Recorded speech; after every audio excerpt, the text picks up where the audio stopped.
जगतवंदनीय महाराष्ट्र भूषणीय वैराग्याचे महामेरू देहू निवासी जगद्गुरु तुकाराम महाराज यांचा उत्कृष्ट असा 4 चरणाचा अभंग आहे व सर्वांच्या परिचयातील अभंग आहे।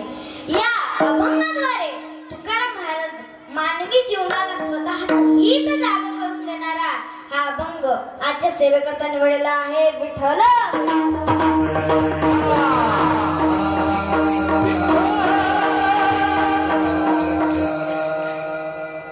आजची जी काही कीर्तनरूपी सेवा आहे ती कशा निमित्ताने आहे हे आपण सर्वांना माहीतच असेल की आपल्या या हिवरा गणपतीमध्ये सुरू असलेला हा अखंड हरिनाम संकीर्तन सप्ताह आणि त्याच्यामध्ये 4थ्या दिवसाचे पुष्प माझ्या वाटेला आले म्हणून मी माझे महत् भाग्य समजते। तुका म्हणे मज कडोत्याची सेवा पडी माझ्या दैवा पारणाई।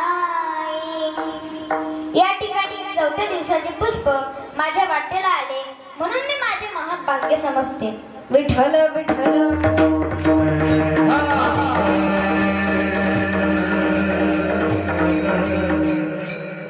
महाराज, आपण या ठिकाणी गेले कित्येक वर्ष झाले डीजे मुक्त करून आपण हा वारकरी संप्रदायाची पताका रोवलेली आहे। किती आनंद होतो। वारकरी संप्रदाय म्हटलं की सर्वांनाच आनंद होतो। या ठिकाणी सर्वच जण उपस्थित आहे महाराज, पण आता तर तुम्ही महालक्ष्मीला काल जीव घालूच परेशान झाला असाल, तरी उपस्थिती आज जास्त दिसते। विठ्ठल विठ्ठल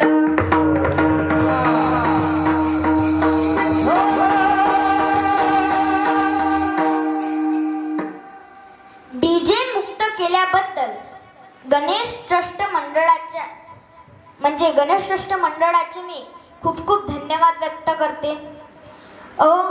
या सप्ताहामध्ये सुंदर असे गायनाचार्य म्हणून लाभलेले जे महाराष्ट्रात प्रसिद्ध आहेत असे असणारे माझ्या वडिलांसमान असणारे आमचे संजय महाराज पडोडे असतील, हरिभक्तपरायण संजय महाराज पडोडे माझ्या वडिलांसमान आहेत। आणखी आमचे विष्णू महाराज असतील, हे सुद्धा हरिभक्तपरायण विष्णू महाराज हे सुद्धा आमच्या वडिलांसमानच आहेत।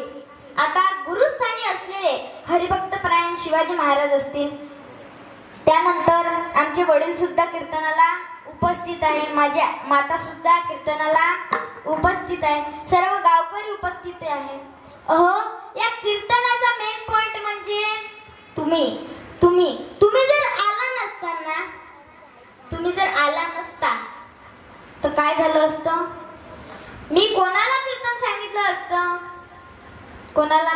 या सेटला, या स्पीकरला।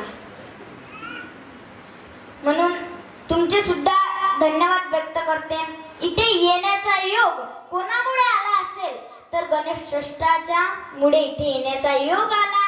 आणि या कीर्तनाचा मेन पॉइंट म्हणजे आमचे अमोल दादा। एकदा अमोल दादांसाठी जोरदार टाळ्या होईल। आमच्या बुलढाणा जिल्ह्यात ज्यांचं नाव आहे, जिकडे तिकडे त्यांचं नाव आमच्या बुलढाणा जिल्ह्यात पसरलेलं आहे, बाकी गावी सुद्धा पसरलेलं आहे, असे असणारे आमचे अमोल दादा। दादा, मी तुमची बहीण। कोण आहे? मी तुमची बहीण आहे, मी तुमची छोटी। मग तुम्हाला वाटतं ना आपल्या बहिणीचं कीर्तन चांगलं झालं पाहिजे? वाटतं की नाही? वाटतं ना? मग तशी सेवा द्यायची सुद्धा तुम्ही। जसं तुम्हाला बहिणीचं कीर्तन चांगलं पाहिजे तशी सेवा सुद्धा तुम्ही तशीच द्यायची। विठ्ठल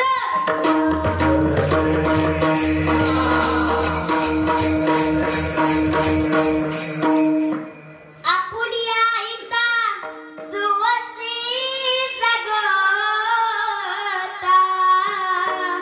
धन्य माता पिता तयाची। ओ महाराज, तुकाराम महाराज काय सांगतात? जो आपल्या हिताच्या ठिकाणी जागा आहे तुकोबा राय त्याच्या माता पितांना धन्यता देतात, किंवा जी सात्विक मुलं आहेत त्यांच्या माता पितांना तुकोबा राय धन्यता देतात। आपुलिया हिता जुवसी जगता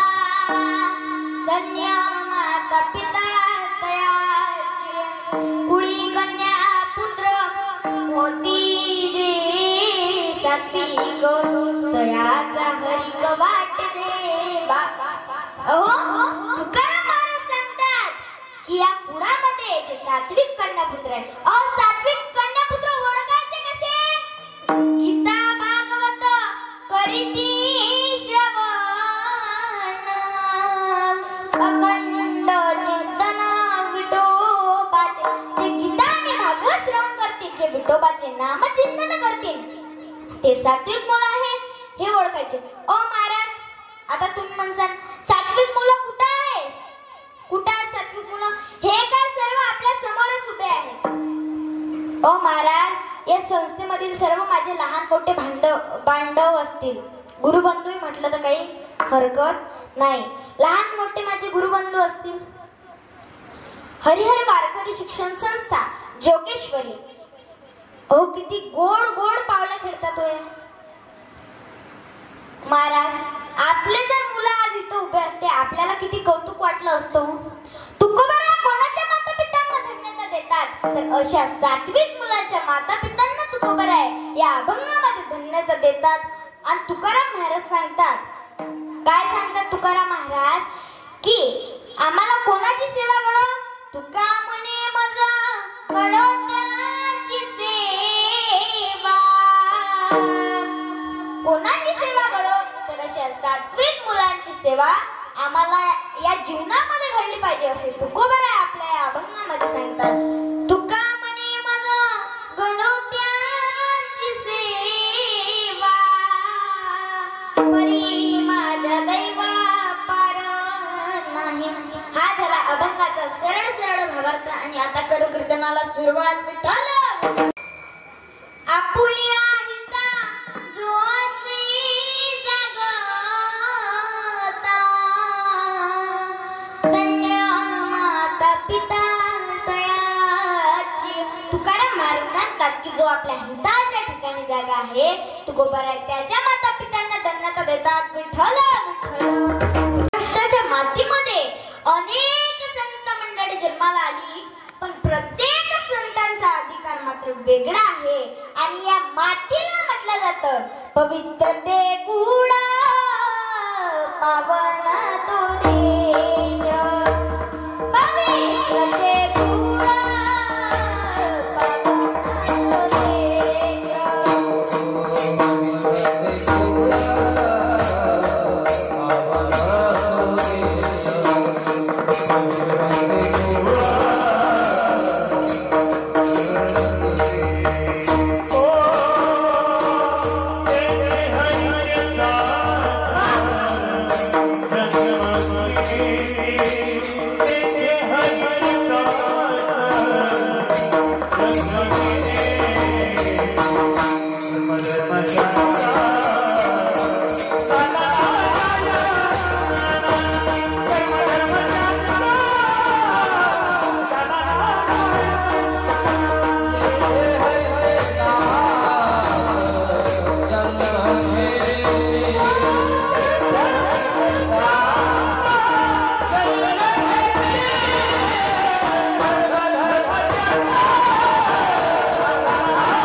कर्म धर्म त्यांचा झाला नारायण. महाराज, या मातीमध्ये प्रत्येक संतांचा अधिकार मात्र वेगळा आहे. आणि या मातीला 3 जणांचं फार मोठं योगदान आहे. ते 3 जण म्हणजे कोणते? तर 3 सजावत देश को, सती संत और शूर, 3 लजावत देश को, कपटी कायर क्रूर. या मातीमध्ये सतीने संस्कार लावायचे, संतांनी संस्कृती सांभाळायची आणि या वीरांनी शूरांनी देशाचं रक्षण करायचं. मातेने काय लावायचे? संस्कार. संतांनी काय करायचं? संस्कृती सांभाळायची आणि त्या वीरांनी शूरांनी देशाचं रक्षण करायचं. आज आपल्या या गावामध्ये काही वीर जवान तिथे आहेत. ते आपल्या छातीची ढाल करून तिथे उभे आहेत. ते रात्र आणि दिवस आपल्या डोळ्यामध्ये तेल घालून तिथे आहेत. ओ महाराज, धन्य माता पिता तयाची तुकोबाराज सांगतात. जे वीर शूर आहेत त्यांच्या माता पितांना सुद्धा तुकोबाराज धन्यता देतात. हो, आपण त्यांना फोन लावा, फोन लागत नाही. आपण त्यांना चिठ्ठी पाठवा, लवकर चिठ्ठी सुद्धा जात नाही. आपण त्यांना मेसेज करा, ते मेसेजचं उत्तर सुद्धा ते देत नाही. कारण त्यांचा सगळा वेळ आपल्या देशाचं रक्षण करण्यासाठी लागत असतो.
किती गोड आवाज आहे. असं वाटतं की किलो किलोना साखर खाल्ली काय. किती गोड आवाज आहे दोघांचा सुद्धा. विठ्ठल विठ्ठल.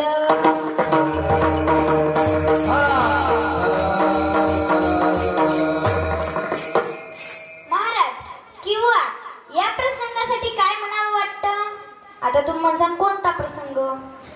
आपण त्यांना जे चिठ्ठी पाठवतो, जो मेसेज पाठवतो, जो फोन लावतो, त्या फोनाचं उत्तर का येत नाही. चिठ्ठी न कोई संदेश जाने वो कौन सा देश जहाँ तुम चले गए, जहाँ तुम चले गए, जहाँ तुम चले चले गए. ते जिथे जातात तिथे कोणाची चिठ्ठी जात नाही, कोणाचा मेसेज जात नाही, कोणाचा फोन जात नाही. महाराज. जे वीर शूर रात्र आणि दिवस आपल्यासाठीच तिथे लढतात. इकडं दिवाळी चालू असते तर ते तिकडे काय खेळतात? होळी खेळतात महाराज.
महाराज वाराचं भान नाही, महिन्याचं भान नाही, कोणतं वर्ष चालू आहे याचंही भान नाही महाराज. कारण ते आपल्या देशाच्या सेवेत लागलेले असतात म्हणून त्यांना वेळ कळत नाही. विठ्ठल विठ्ठल.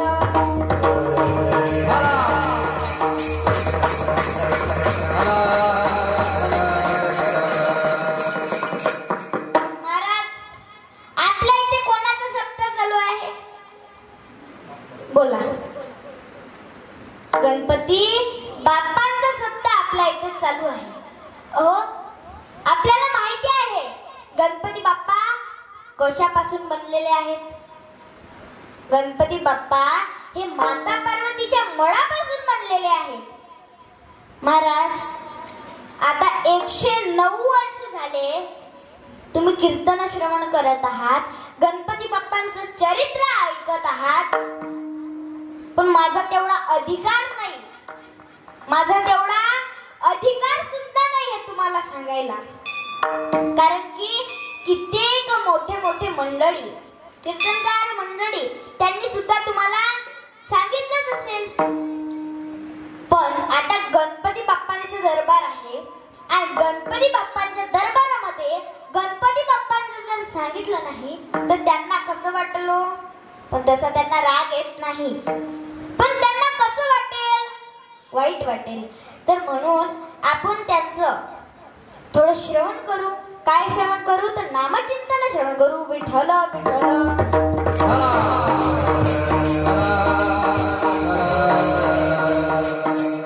ओ महाराज गणपती बाप्पा हे कशापासून बनलेले आहेत? आता कोणी म्हणणार उठण्यापासून बनलेले आहेत, कोणी म्हणणार मळापासून बनलेले आहेत. पण आता ऐकू आपण. जो आता तुम्ही म्हणसाल की ज्या वेळेस गणपती बाप्पा माता पार्वतींनी तयार केले त्यावेळेस माता पार्वतींनी किती दिवस आंघोळ केली नसेल हा प्रश्न आपल्या सर्वांना पडतो. पण जो पांडुरंग परमात्म्याला जो लेप लावतात, जे उठणं लावतात, तेच उठणं, तसंच उठणं माता पार्वती सुद्धा आपल्या अंगाला लावायच्या, त्याचा ऊप घ्यायचा आणि तो ऊप घेतल्याच्या नंतर ते उठणं काढून ठेवायच्या. त्यालाच गणपती बाप्पांचा आकार दिला, त्याच्यामध्ये प्राण ओतले, मुलगा जिवंत झालं. म्हणू लागलं माते माझं काम काय? चांगल्या लेकराचे लक्षण असतात महाराज काम मागण्याचं. पण आपले लेकर काम मागतात का? नाही. आई दाम. काम नाही, आई दाम. कामच मागतात ना. नाही मला वाटलं दाम मागतात का. हुशार आहेत मग तुमचे लेकर. विठ्ठल विठ्ठल.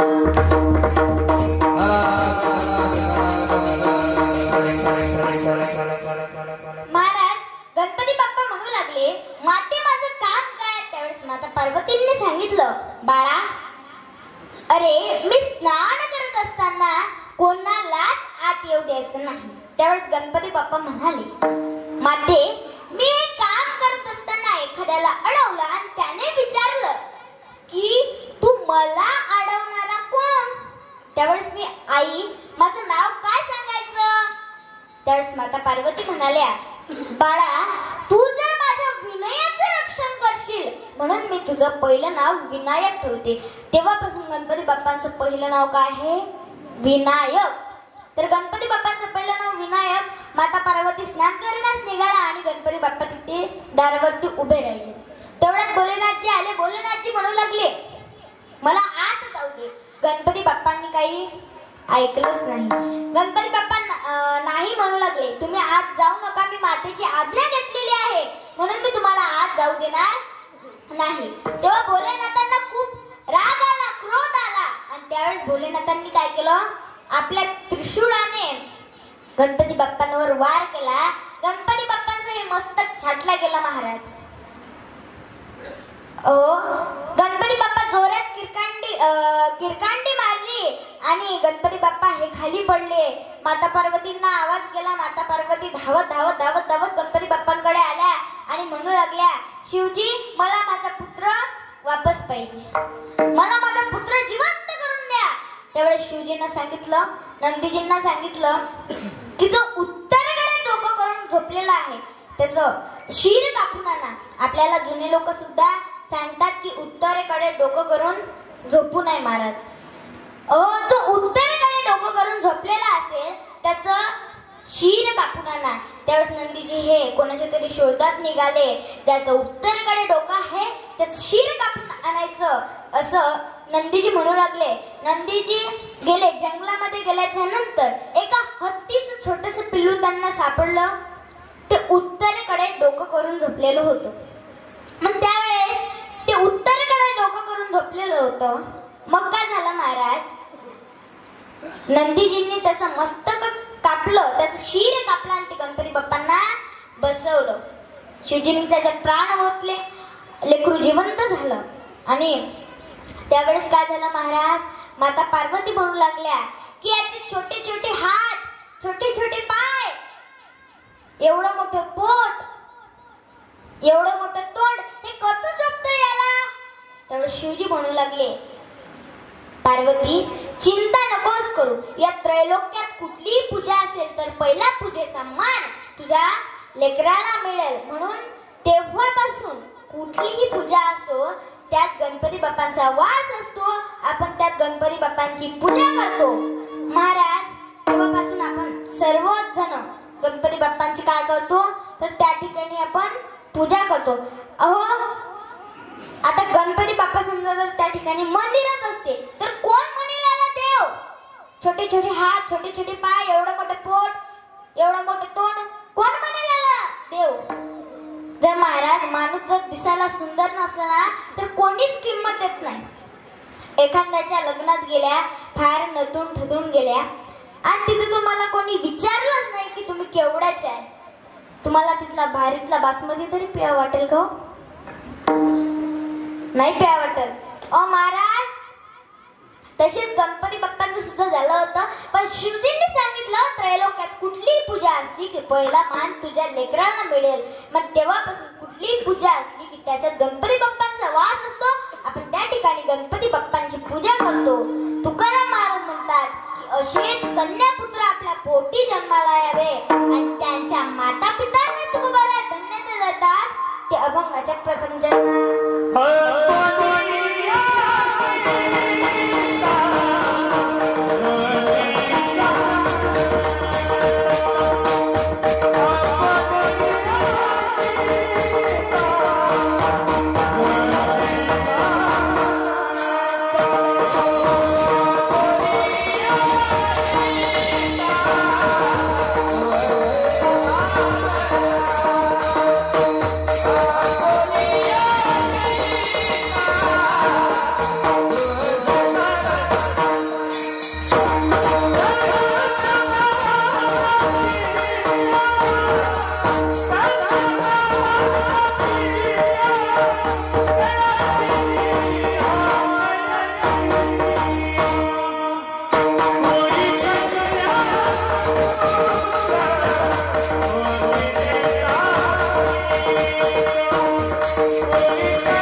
महाराज, तुकाराम महाराज सांगतात, जो आपल्या हिताच्या ठिकाणी जागा आहे तुकोबारा त्याच्या माता पितांना धन्यता देतात.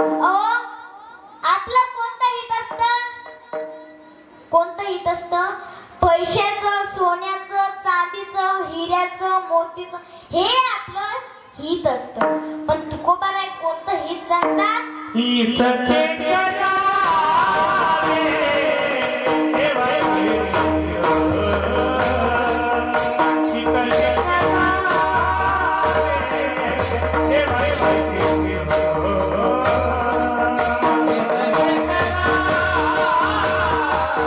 आपल्या पोटी असे कन्यापुत्र जन्माला आले पाहिजे. असे सात्विक कन्यापुत्र जेव्हा आपल्या पोटी जन्माला येतील त्यावेळेस त्यांना धन्यता मिळेल, त्यांच्या माता पित्यांना धन्यता मिळेल आणि त्यांचा हरीक लोकांनाच नाही तर जगाच्या मालकाला सुद्धा वाटेल. कसे कन्यापुत्र? निवृत्ती, ज्ञानदेव, सोपान, मुक्ताबाई अशा कन्यापुत्र. माझ्या चिमुरडी मुक्ताई माझी छोटीशी. एक वेळचा प्रसंग महाराज. दिवाळी जवळ येत होती.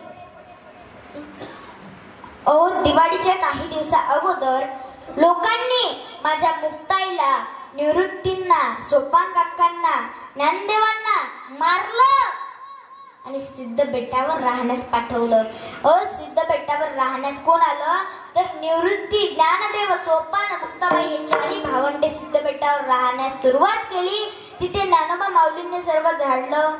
तिथे एक छोटस असं टॅम्प लावलं, त्याच्यात राहायला सुरुवात केली महाराज. तिथे राहत असताना त्यांनी तिथे काही फुलाची झाडे सुद्धा लावली. काही दिवसांनी दिवाळी जवळ होती आणि माझ्या मुक्ताईंनी विचार केला की आता दिवाळी जवळ येत आहे, माझ्या ज्ञानोबासाठी काय करावं? मांडे करावे. म्हणून त्या खापर आणण्यास आळंदीला आल्या. आळंदीला गेल्या, कुंभारवाड्यात गेल्या. कुंभारवाड्यात गेल्याच्या नंतर कुंभारीण काकूच्या घरी आल्या. कुंभारीण काकूंना आवाज दिला, कुंभारीण काकू, ओ कुंभारीण काकू. कुंभारीण काकू बाहेर आल्या.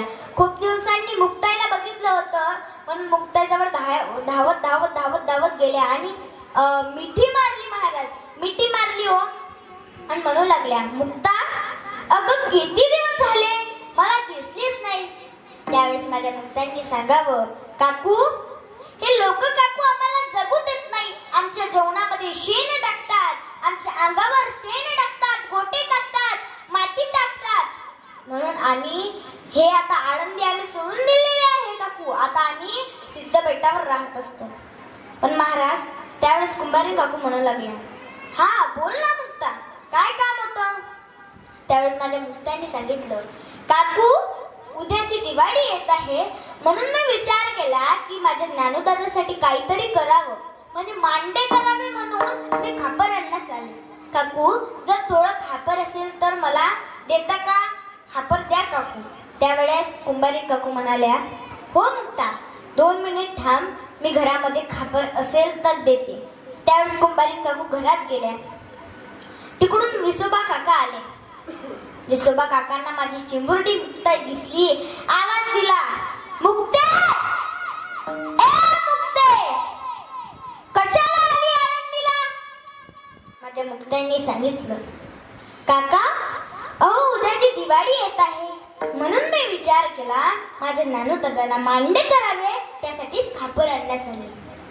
कुंभारी काकू बाहेर आल्या. कुंभारी काकूच्या हातात खापर होतं महाराज. विसोबा काकांच्या हाती बेत होता. बेत उचलला आणि चपकन वार केला महाराज खापरावर. खापर तुटून तुटून पडलं खाली. खापर तर फोडलं. माझ्या चिमुरड्या मुक्ताईचे केस धरले महाराज. गरा गरा गरा गरा फिरवलं माझ्या मुक्ताईला.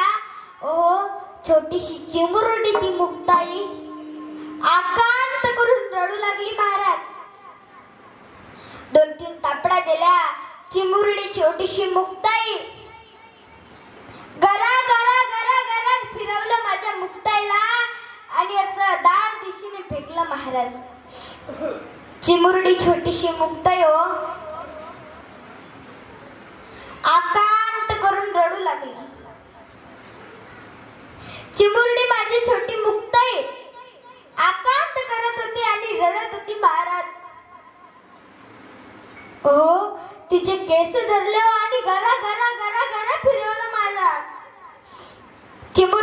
छोटीशी मुक्ताई,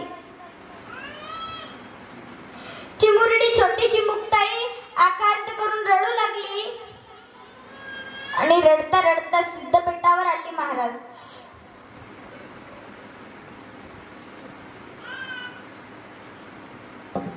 आकांत करून रडत होती माझी चिमुरडी मुक्ताई, आकांत करून रडू लागली. रडता रडता सिद्धपेठावर आली महाराज.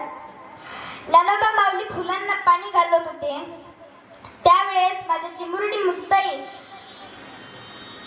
तिथेच होती महाराज. अहो, चिमुरडी छोटीशी मुक्ताई आकांत करून रडू लागली. ज्ञानोबा माऊली फुलांना पाणी घालत होते. हो, चिमुरड्या छोट्याच्या मुक्ताईला बघितलं महाराज. ज्ञानोबा माऊलींनी धावत धावत धावत धावत माझ्या मुक्ताईकडे गेले. ओ, लोक मारतायत महाराज, मारतायत.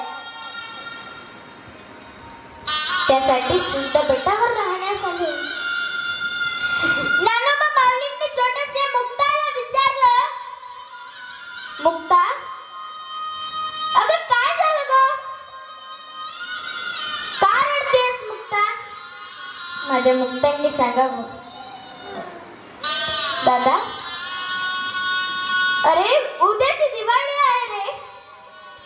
मी विचार केला की तुझ्यासाठी मांडे करावे म्हणून खापर आणण्यास आळंदीला गेले. कुंभारवाड्यात गेल्याच्या नंतर कुंभारीण काकूंना सांगितलं, दादा,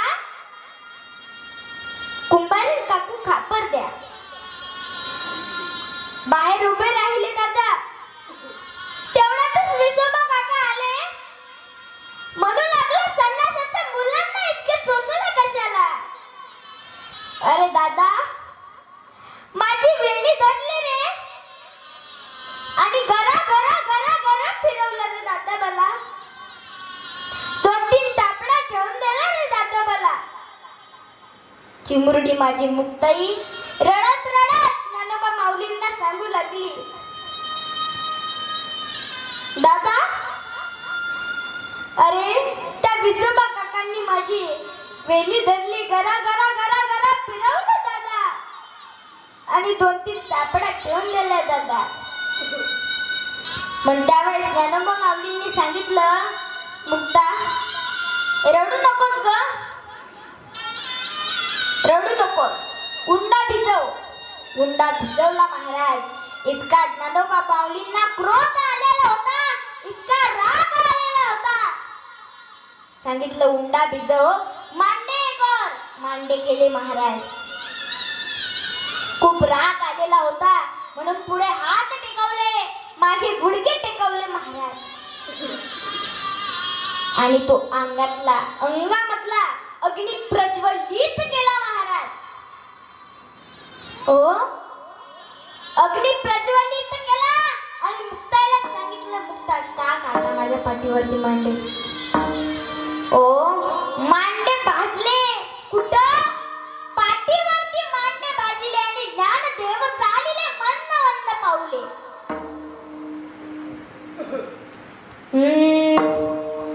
नवे हा सामान्य महिमा संतांचा.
मूर्ती जेवी. ओ महाराज, संतांचा महिमा सामान्य नाही आहे. तुकोबाला काय म्हणतात की असेच कन्यापुत्र आपल्या पोटी जन्माला यावे. पण कसे? अभंगाच्या दुसऱ्याच्या कोळी कन्यापुत्र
तुकोबाराय म्हणतात की असे कन्यापुत्र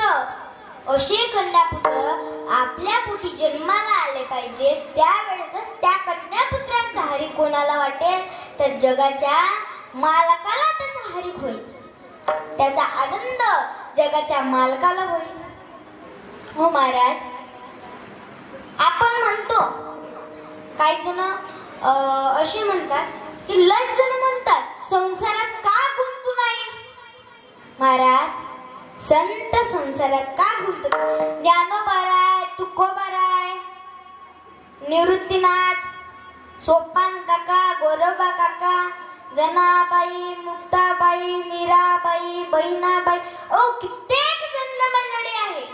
पण महाराज, या मातीमध्ये प्रत्येक संतांचा अधिकार वेगळा आहे. आणि ती संत संसारात का गुंतत नाही?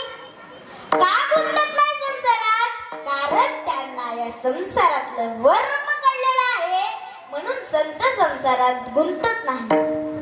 ओ महाराज, आता ज्यांना संसारातलं वर्म कळत नाही ते संसारातच गुंतून बसतात. विठ्ठल विठ्ठल.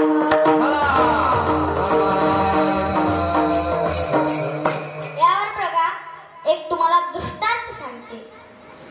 आता संसारातलं वर्म कसं. एका मुलीचं नवीन नवीन लग्न झालं. लग्न झाल्यानंतर काही दिवसांनी ती माहेरी गेली. ती माहेरी गेल्याच्या नंतर त्या दिवशी तिची आई म्हणू लागली, "को बाई कल्पना, आता जवाई बापू येतील तुला घ्यायला, मग तुला काय आवडते? मग मी तुला जे आवडते ते करतो." तेव्हा कल्पना म्हणते, "आई, तैले ना बासुंदी लय आवडते." महाराज, त्याला बासुंदी आवडते, पण त्याच्यातलं बासंतीतलं वर्म कळालं. ऐका पुढे. ती म्हणाली, आई त्यांना बासंतीला आवडते. ती म्हणाली, बरं बाळा, मी बासंतीच करते.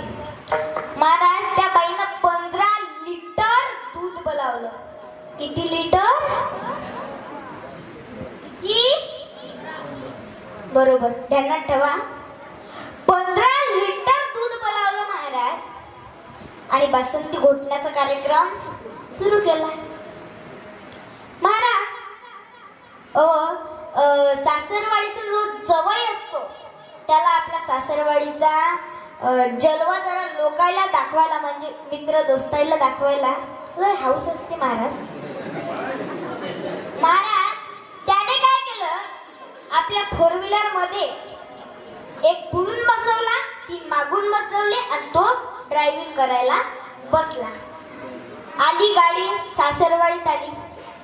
आल्याच्या नंतर उतरले खाली, हातपाय गितपाय धुतले, राम राम श्याम श्याम झालं आणि पाहुणे मंडळी घरात बसली. महाराज पाहुणे मंडळी घरात बसली आणि कल्पना नवऱ्याजवळ उभी राहिली. त्याने विचारलं, कहू कल्पना, मामी नाही दिसत. मामी आहे की नाही? कल्पना म्हणते, मामी आहे की नाही? तुमच्यासाठी स्वयंपाक खोली नाही, किचन मध्ये बासंती घोटू राहिली. तो म्हणे, तुला सांगितलं अशी मग मला बासंती आवडते म्हणून. ते म्हणते, मग नवऱ्याची चिंता करा नाही लागेल काय? महाराज हा म्हणे, थांबा मामीले पाहतो जरा. एक नवीन सिस्टम निघालेली आहे.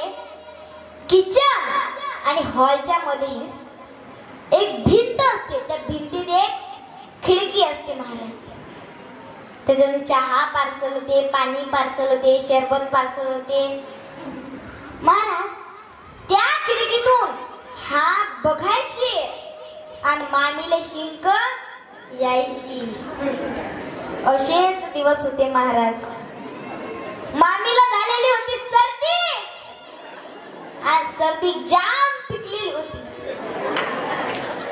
महाराज हा त्या खिडकीतून बघायची आणि मामीला शिंक यायची. याने त्या खिडकीतून बघितलं आणि मामीला शिंक आली.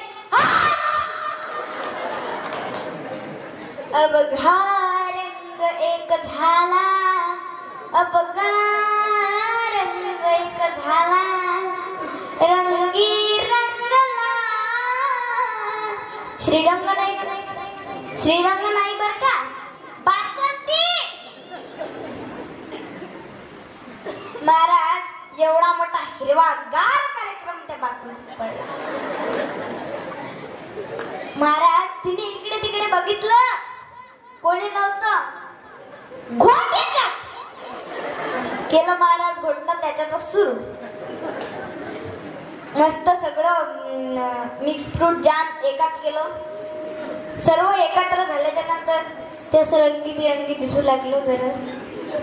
त्याच्यात मस्त चारोड्या गिरोड्या टाकून बासंती तयार. आसनं वाढले, आसनावर पाहुणे मंडळी बसली. इथं मधात कल्पनाचा नवरा बसला. इथं कल्पनाचे म्हणतो तो तिच्या नवऱ्याचे 2 मित्र बसले आणि एकूण 2 मित्र बसले. महाराज वाढ सुरू झाली, सर्व वाढ झाली महाराज. नंतर आला बासंतीचा नंबर. सर्वांच्या ताटात बासंती वाढली. इकडचे जे 2 होते, इकडचे जे 2 होते ते महाराज बासंती पिऊ लागले. का बरं पेत असतील ते? मस्त गोड खारट लागत होतं ना ते, म्हणून महाराज ते बासंती पेतच होते. महाराज पण याच्या जवळ जे 2 बसलेले होते त्यांनी बासंती पिली की हा त्यांना बोट टोचायचा. हा त्याला बोट टोचायचा, म्हणायचं पिऊ नको, अरे पिऊ नको. महाराज यानं बोट टोचली आणि त्यांना खुंबे मारली. तो म्हणू लागला, अरे सासरवाडीला आणलं, जरा बासंती तर पिऊ दे. हा वापस करायचा. अरे पिऊ नको. महाराज त्यांनी बासंती म्हणजे जे त्याच्यात दुसरीकडून बसलेले होते ते पेताना यांनी दोघांनी बघितले. मग ते म्हणाले की हे पेताना आम्हाला कशाला थांबू राहिला हा. त्याने महाराज कार्यक्रम सुरू केला. कल्पनाची आई म्हणजे ती मामी आणि कल्पना तिथे उभे होते. त्यावेळेस कल्पनाची आई म्हणाली, "काऊ बाई कल्पना, जवळ बापू बासंती करून नेते." ते म्हणते, "आई आता अधिक महिना झाला ना, आपण त्याच्यात काहीच नाही केलं." ते म्हणे, "हो माय, म्हणून त्यांना राग भरले असतील म्हणून काही पेत नसते." मामीच्या हातात महाराज एक बांगडी सोन्याची होती. म्हणजे दोन्ही बांगड्या सोन्याच्या होत्या, पण एक बांगडी 50 ग्रॅमची. किती ग्रॅमची? 50 ग्रॅमची. 50 महाराज दोन्ही 100 ग्रॅमच्या बांगड्या भरल्या. महाराज त्या 100 ग्रॅमच्या बांगड्या घेतल्या. एक बांगडी 50 ग्रॅमची. त्या जवळ बापू जवळ गेली. म्हणे, "जवळ बापू, आता अधिक महिना झाला, त्याच्यात आम्ही तुम्हाला काहीच नाही केलं, पण जाऊ द्या, तुम्ही काही इतका राग नका करू. हे पा, एक बांगडी 50 ग्रॅमची आहे." महाराज म्हणजे जवळ बापू, "हे पा, तुमच्या ताटाले वडगण लावतो." तिनं त्याच्या ताटाले वडगण लावलं. म्हणते, "जवळ बापू, हे आता तरी बासंती प्या." तो म्हणते, "मामी, तुम्ही तर 100 ग्रॅमच्या बांगड्या मला देऊ राहिल्या. तुम्ही जर पुरी तिजोरी आणली ना इथं तरी बासंती पेत नाही." मग साला आला महाराज. साला म्हणते, "रावसाहेब, प्यानं बासंती प्यानं. माझ्याजवळ 60 एकर जमीन आहे. 20 एकर मोठ्या बहिणीच्या नावानं, 20 एकर लायना बहिणीच्या नावानं, आणि जे 20 एकर माझ्या नावावर उरील की नाही ते तुमच्या नावावर करतो. पण रावसाहेब बासंती प्या." तर म्हणते, "येडे, तुला जर पुरी जमीन मी माझ्या नावावर केली की नाही तरी बासंती पेत नाही." महाराज मग सासरेभाऊ आले. सासरेभाऊ म्हणतात, "जवळ बापू, इतक्या मोठ्या खेड्यात माझी इज्जत आहे, माझी इज्जत गमावू नका, बासंती प्या." तो म्हणते, "मामा, तुम्ही काय मला हलकं समजून ठेवलाय? अशी तशी नाही पेत बासंती." महाराज सासरवाडीत सर्वात प्रिय गोष्ट कोणती? पुरुष मंडळ. सांगा मामा, सांगा ना. तिकडे मागे बसलेली मंडळी सांगा, सांगा ना. साली. मग महाराज साली आली. साली पहिल्या काळात मस्त रावसाहेब म्हणायचे, कोणी पावलोबा म्हणायचं. महाराज आता नवीन पताका निघाली. कोणती? जिजू. ती आली.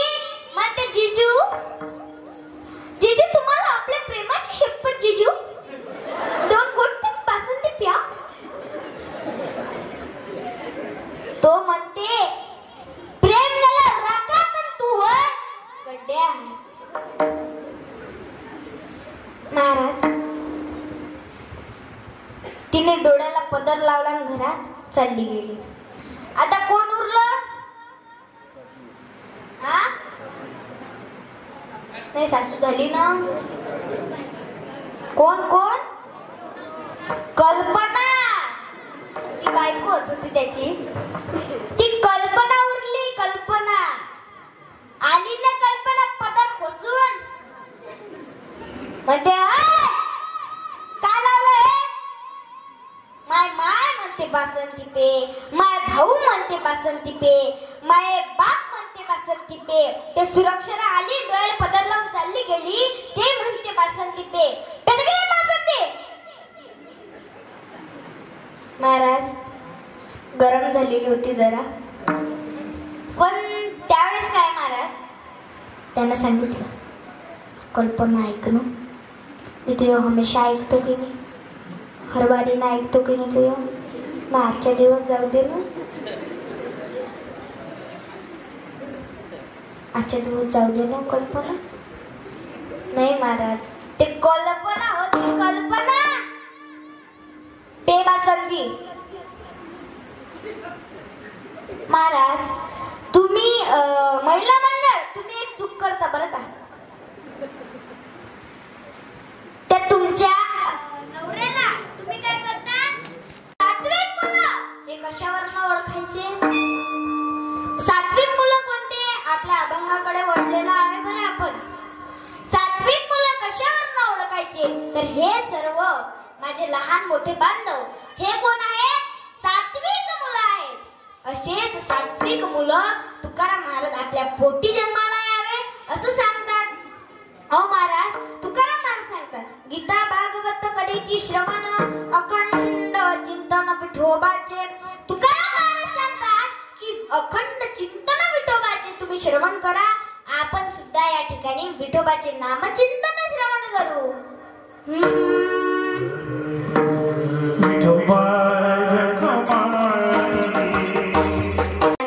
गीता भागवत करीती श्रवण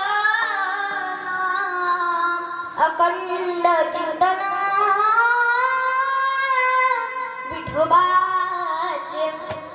विठोबाचे अखंड विठोबाचे नामचिंतन श्रवण करा असे तुकोबारे सांगतात. आणि सात्विक मुलं हे कशावरनं ओळखायचे, तर अभंगाच्या 3ऱ्या चरणात गीता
श्रवण अखंड चिंतन विठोबाचे.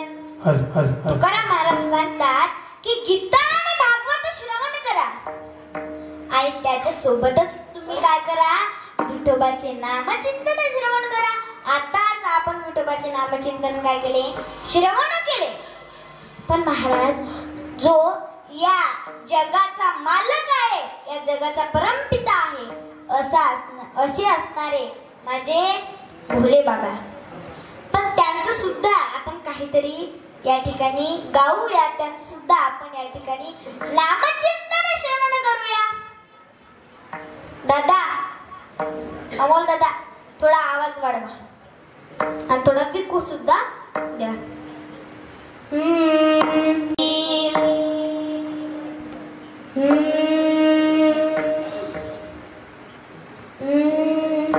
दीवाना तेरा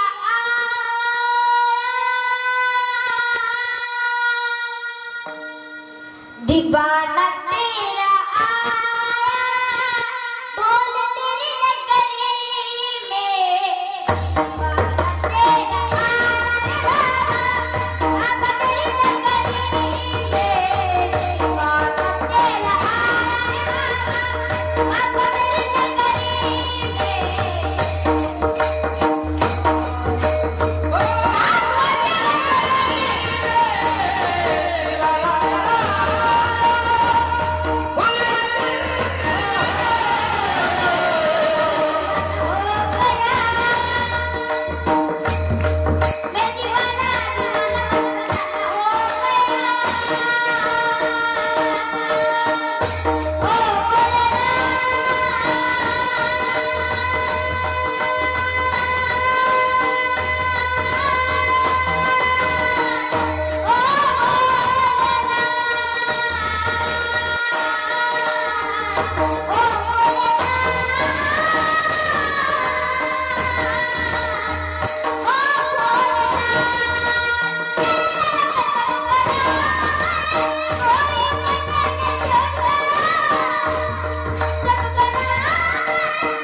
अशीच भक्ती तुकाराम महाराज सांगतात, अशीच भक्ती तुम्ही सुद्धा केली पाहिजे. पण महाराज आपण भक्ती केली हो,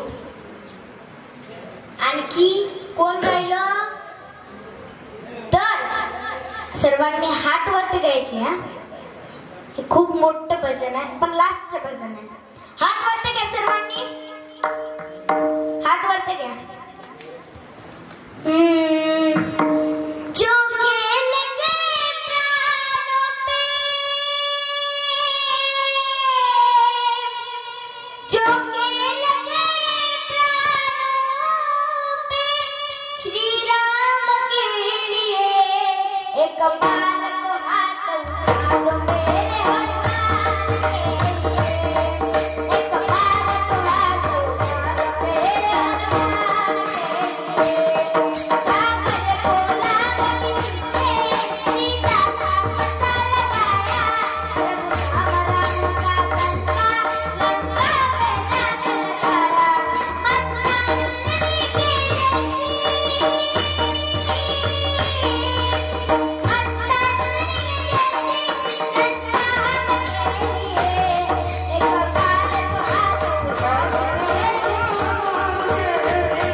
आपल्या देवाचं नामचिंतन करू. तुकोबाला सांगतात की आपल्यापैकी सात्विक कन्यापुत्र जन्माला आले पाहिजे. कन्यापुत्र कसे? निवृत्ती, ज्ञानदेव, सोपान, मुक्ताबाई असे ध्रुव बाळांसारखे, प्रभू रामचंद्रांसारखे या जगाचा मालक, जानता राजा त्यांच्यासारखे, छत्रपती शिवरायांसारखे, छत्रपती संभाजी महाराजांसारखे पुत्र कन्या आपल्या पोटी जन्माला आले पाहिजे. हो, माझा राजा. कालच्या ताईंनी सुद्धा सांगितलेलंच आहे की म्हणजे जे तरुण मंडळ आहे, तरुण नाही काय म्हणतात कडे, हा मुलांचं मंडळ, मोठे मुलं बरं का. महाराज त्या कालच्या ताईंनी सुद्धा सांगितलं की त्यांनी कोणत्याही स्त्रीकडे वाईट नजरेने बघू नाही. त्या स्त्रीकडे त्यांनी बहिणी समान, आई समान, माते समानच बघावं महाराज, आणि आदर करावा स्त्रियांचा, त्या ठिकाणी आदर करावा अशा कालच्या ताईंनी सुद्धा सांगितलेलं आहे. त्यांनी अर्थ सांगितलं, आता मी सुद्धा अर्थ सांगते. महाराज त्यांनी कसं केलं हो? कोणी छत्रपती शिवाजी महाराजांनी स्त्रियांविषयी किती आदर केला तर ऐका. औरंगजेबाच्या मामाचं नाव काय? अफजल खान. काय? अरे तुम्ही अफजल खानच म्हणा, शाहिस्ता खान होतं त्याच्या मामाचं नाव. इतिहास भूलो मत, इतिहास भूलो मत. हो, ज्यावेळेस औरंगजेबाचा मामा शाहिस्ता खान, औरंगजेबाने शाहिस्ता खानाला सांगितलं की जाओ उस शिवा को इधर लेकर आओ, उसको दफन करके इधर लेकर आओ. त्यावेळेस शाहिस्ता खान निघाला, लाल महालावर कब्जा करण्यास निघाला. लाल महालावर आला. लाल महालावर छत्रपती शिवाजी महाराज लहानाचे मोठे झालेले होते. छत्रपती शिवाजी महाराज त्या ठिकाणी लहानाचे मोठे झालेले होते आणि छत्रपती शिवाजी महाराज एका दुसऱ्या गडावर उभे राहिले. त्यावेळेस शाहिस्ता खान हा लाल महालावर कब्जा करण्यात आला. हा शाहिस्ता खान लाल बायांचं नाचगाणं बघत होता. त्यावेळेस तो नाचगाणं बघत असताना छत्रपती शिवाजी महाराज यांना ही बातमी कळाली की शाहिस्ता खानाने लाल महालावर कब्जा केलेला आहे. त्यावेळेस छत्रपती शिवाजी महाराज 200-300 मावळे घेऊन कुठे गेले तर लाल महालावर गेले. लाल महालावर गेल्याच्या नंतर आत घुसले. आत घुसल्याच्या नंतर शत्रूंवर वार केला. अहो महाराज, कोणी म्हणायचं भागो भागो भागो, कोणी म्हणायचं शिवाजी आहे शिवाजी आहे, कोणी म्हणायचं बचाव बचाव. अहो सर्वीकडे कापाकापी सुरू झाली. तरवारी गरा गरा गरा गरा गरा फिरू लागल्या आणि अहो महाराज गर गर गर गर गर तरवारी फिरू लागल्या. कोणीतरी जाऊन शाहिस्ता खानाला सांगितलं, हुजूर हुजूर हुजूर शिवाजी आहे हुजूर. शिवाजी नाव ऐकताच शाहिस्ता खानाच्या पायाखालची जमीन सरकली. आज शाहिस्ता खान दार दिशेने उभा राहिला. बायांचं नाचगाणं बघत होता. बायांचं नाचगाणं, आया बायांचं नाचगाणं थांबवलं आणि शाहिस्ता खान दार दिशेने उभा राहिला. म्हणू लागला, क्या बक रहे हो, क्या पत्ता दिला हो तुम. त्यावेळेस सांगितलं, हा हुजूर शिवाजी आया हुजूर शिवाजी आया. त्यावेळेस त्याने सांगितलं, शिवाजी कब आया, किस मकसद से आया शिवाजी, शिवाजी कैसे आया, क्यों आया. त्यावेळेस त्याने सांगितलं, मालूम नहीं हुजूर, मैंने तो सुना है शिवाजी दीवार से भी आता है, हवा में गायब हो जाता है. महाराज असं ऐकतात त्याने म्हटलं, क्या बकरा हो, चलो निकल से खंबक. त्यावेळेस तो चालला गेला. धावत धावत चालला गेल्याच्या नंतर सर्वीकडे कापाकापी सुरूच होती आणि कापाकापी सुरू झाल्यानंतर छत्रपती शिवाजी महाराज म्हणाले, असा काही हा शाहिस्ता खान बाहेर येणार नाही. शाहिस्ता खान आयाबायांचं नाचणं गाणं बघत होता. त्यावेळेस म्हटलं, शिवाजी. शाहिस्ता खान म्हणू लागला, शिवाजी, वो शिवाजी मतलब मौत, शिवाजी मतलब तूफान, वो शिवाजी मुझे नहीं छोड़ेगा, वो शिवाजी है और शिवाजी ही रहेगा, वो शिवाजी मुझे नहीं छोड़ेगा. पण त्याने एक विचार केला, शिवाजी कुछ भी कर सकता है पर शिवाजी किसी पराई औरत को हाथ नहीं लगाता. त्यावेळेस तो स्त्रियांच्या मध्ये लपून बसला. स्त्रियांच्या मध्ये लपल्याच्या नंतर छत्रपती शिवाजी महाराजांना वाटलं, हा शाहिस्ता खान आता बाहेर येणार नाही. मावळ्यांना सांगितलं, मावळो चला आता तुम्ही बाहेर, सर्व गड्यांनो तुम्ही बाहेर जा. सर्वीकडे शांतता पसरली आणि छत्रपती शिवाजी महाराज लाल महालाच्या मागे लपून बसले. महाराज सर्वीकडे शांतता पसरली. शाहिस्तेखानाला वाटलं आता शिवाजी गेला. त्यावेळेस शाहिस्तेखान उठला, लाल महालाच्या मागे आला. छत्रपती शिवाजी महाराजांनी निर्णय घेतला होता की हा शाहिस्तेखान जेव्हा येईल, जेव्हा तो बाहेर मुंडी काढेल, तेव्हा त्याची मुंडीच कापून टाकायची. शाहिस्तेखान महाराज बाहेर आला. बाहेर आल्याच्या नंतर तो असा घुसला आणि छत्रपती शिवाजी महाराजांनी सटकन वार केला. पण महाराज, दुर्दैव त्या महाराष्ट्राचं आज सुदैव त्या शाहिस्तेखानाचं, त्याची मुंडी वाचून त्याची 4-5 बोटं छाटल्या गेली. छत्रपती शिवाजी महाराज पळून गेले. छत्रपती शिवाजी महाराज गेल्याच्या नंतर शाहिस्तेखानाच्या 4 बोटातून रक्ताच्या धारा वाहत होत्या. शाहिस्तेखानाच्या 4 बोटातून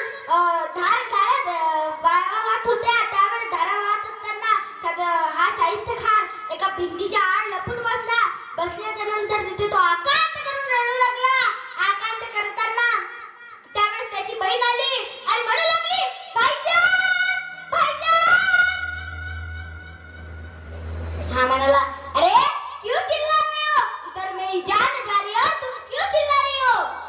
त्यावेळेस त्याने सांगितलं, भाईजान, मेरी बेटी सुंदर है, जवान है, खूबसूरत है और मेरी बेटी रात भर से गायब है. भाईजान, मेरी बेटी गायब है. काय म्हणाली ती? मेरी बेटी गायब है म्हणाली. हिची मुलगी म्हणजे त्याची कोण? बाची. तो दार दिशेने उभा राहिला. 4 बोटाचं दुःख हा विसरला आणि म्हणू लागला, क्या बोल रही हो. त्यावेळेस तिने सांगितलं, हा भाईजान, मेरी बेटी सुंदर है, जवान है, खूबसूरत है और वो रात भर से गायब है. मेरी बेटी को शिवाजी के आर्मी उठा के ले गए भाईजान. मेरी बेटी शिवाजी के कब्जे में है. काय म्हणाली ती? मेरी बेटी शिवाजी के कब्जे में है भाईजान. हे शब्द ऐकले आणि शाहिस्तेखान स्मित हास्य करून खाली बसला आणि म्हणू लागला, अरे ऊपर वाले, तेरा बहुत बहुत शुक्र. त्यावेळेस ती म्हणाली, भाईजान, मेरी बेटी सुंदर है, जवान है, खूबसूरत है. मेरी बेटी को शिवाजी के आर्मी उठा के ले गए. मेरी बेटी शिवाजी के कब्जे में और तुम इधर ऊपर वाले का शुक्र कर रहे हो. त्यावेळेस तो म्हणाला, सुन ले माना, इस धरती पर आज से बादशाह तो बहुत से हुए. इस धरती पर आज से बादशाह तो बहुत से हुए. हर एक बादशाह के दरबार में स्त्री को नचाया गया. हर एक बादशाह के दरबार में स्त्री को नचाया गया. और एक ही दरबार ऐसा है जिसमें स्त्री को बचाया गया. वो एक ही दरबार है.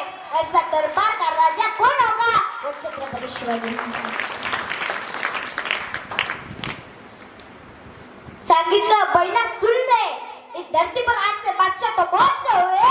हर एक बादशाह के दरबार में स्त्री को नचाया गया और एक ही दरबार ऐसा है जिसमें स्त्री को बचाया गया. उस दरबार का बादशाह है छत्रपति. बहुत अच्छे संस्कार दिए उसके जिजाबाई ने उसको बहुत अच्छे संस्कार दिए. वो शिवाजी कुछ भी कर सकता है. किसी के हाथ काट सकता है, किसी की गर्दन काट सकता है, किसी की उंगलियां काट सकता है. पर शिवाजी कभी किसी पराई औरत के दामन को हाथ नहीं लगाता. शिवाजी कभी किसी पराई औरत के इज्जत को हाथ नहीं लगाता. वो शिवाजी है और शिवाजी रहेगा. Good character in the world म्हणजे जगाच्या पाठीवर एकच असा राजा होऊन गेला की ज्याचं दुश्मनांनी सुद्धा कौतुक करावं. तुकोबाराय आपल्या या अभंगामध्ये सांगतात की असेच कन्यापुत्र आपल्या पोटी जन्माला यावे, त्यावेळेस त्यांच्या माता पितांना धन्यता मिळते आणि अशा मुलांचा हरी जगाच्या मालकाला वाटेल. आणि अशा मुलांची सेवा आम्हाला घडो. अभंगाच्या 4थ्या चरणात.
कोळे